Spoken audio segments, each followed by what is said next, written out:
Success and achievement are very important aspects of life, and everybody wants it. The story of success is only half if we limit it to only achievement. Achievement is not success. There is a huge difference between success and achievement. An achievement which is along with contentment and satisfaction is really success. Success is therefore short lived. It does not have a long life unless you are very careful. Number of people slide down from top of their career. Many develop psychological problems, many challenges, and these challenges are generally related to family, finance, and professional career. Somehow things become adverse. They develop behavioral issues, change in personality, depression, alcoholism, suicide behavior are the common one. It is also true that the physical disorders are equally important. The physical disorder and mental disorder are very much interrelated. So many of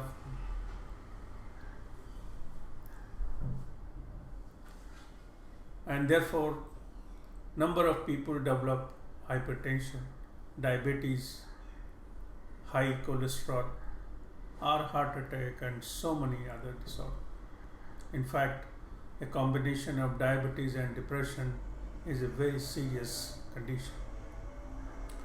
And therefore, people who rise in their career, they have to be careful about sustaining their achievement and find out how they will live lifelong with achievement and a sense of satisfaction.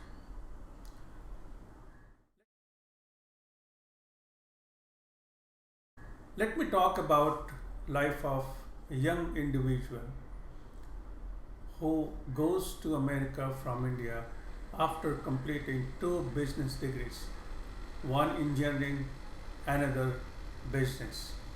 He goes to America and he is a very bright candidate, and he receives another degree, one in business, another in law.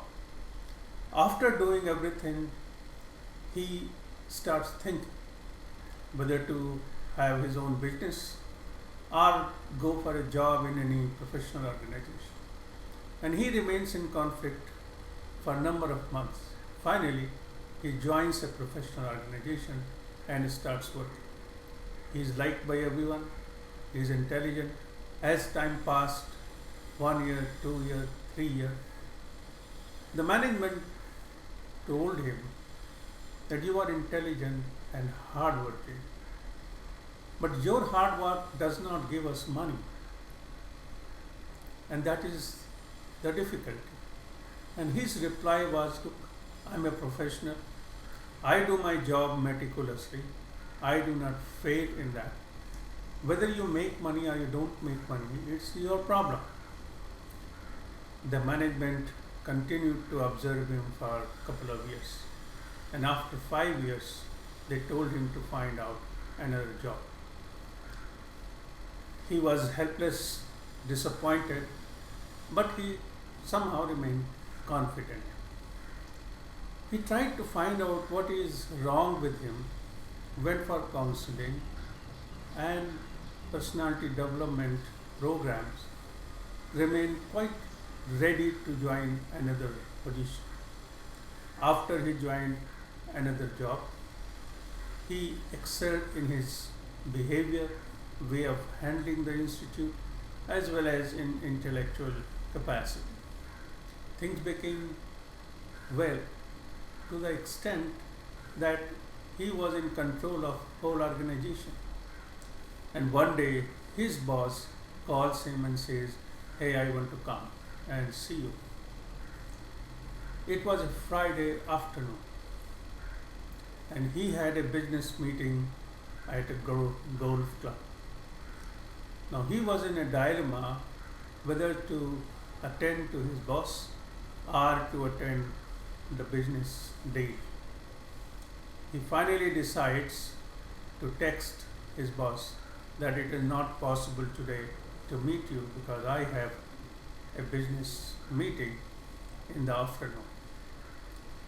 This act precipitated the whole situation of undergoing review and assessment. And when the program was assessed, which he was leading, they found out that there are a number of lapses. He was not supervising his employees, he was not attending meeting, he was giving his job to others, and others were very happy to do it because it was adding to their CVs. Things became worse. His secretary would ask him whether he would attend a meeting personally or not before giving an appointment. He was called for a review and he was told that please leave. This is the second time he lost his job. In the meantime, he was married and had 2 children. Family somehow developed a difficulty in interpersonal relationship. He had taken to drinking alcohol in a large sum. The life was totally shattered. He decided to come back to India, but he was worried that his children would not follow. And this is the time when he approached a psychiatrist. And the psychiatrist was somehow shocked at how and why somebody is attending this office in order to decide whether to go back to India or not go back to India. So this was discussed and he was advised to deal it at his own end, talk to the family and friends and take the decision.